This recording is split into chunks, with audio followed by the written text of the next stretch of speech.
Bus তুমি হাতখন লগাই দিয়া তাত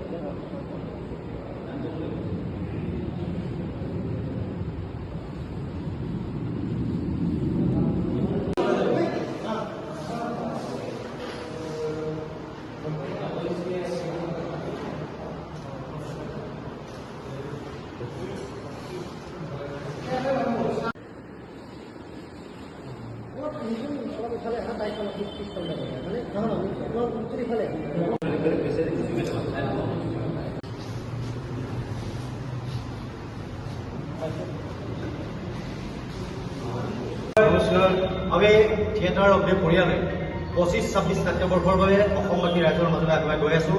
লগতে অসমবাসী ৰাইজৰ আমি মৰম তথা আশীৰ্বাদ বিচাৰিছো। আমি তিনিজন ভিন্ন ৰুচি নাট্যকাৰৰ তিনিখন নাটক লৈ আমি আপোনালোকৰ মাজলৈ আহি আছো। অভিজিৎ ভট্টাচাৰ্যদেৱৰ ৰচনা আৰু পৰিচালনাই অভিমানী কইনা সুলেন ৰাজদেৱৰ জোনাক নিশাৰ পাখি আৰু বিবেক ৰাজদেৱৰ ৰচনা আৰু পৰিচালনাৰে ৰাজপথত ৰাধা। আমি তিনিখন ভিন্ন ৰুচিৰ নাটক আমি অসমবাসী ৰাইজৰ মাজলৈ গৈ আছো। আমি লগতে বিচাৰিছো অসমবাসী ৰাইজৰ মৰম তথা আশীৰ্বাদ আপোনালোকে মৰম কৰিব। আমাৰ এই বছৰৰ প্ৰথম বৰ্ষ আপোনালোকৰ মৰম আৰু আশীৰ্বাদে আমাক আগুৱাই লৈ যোৱাত সহায় কৰিব বুলি আমি আশা কৰিছো। জয় অগ্নি থিয়েটাৰৰ জয়, জয় অগ্নি থিয়েটাৰৰ জয়, জয় অগ্নি থিয়েটাৰৰ জয়।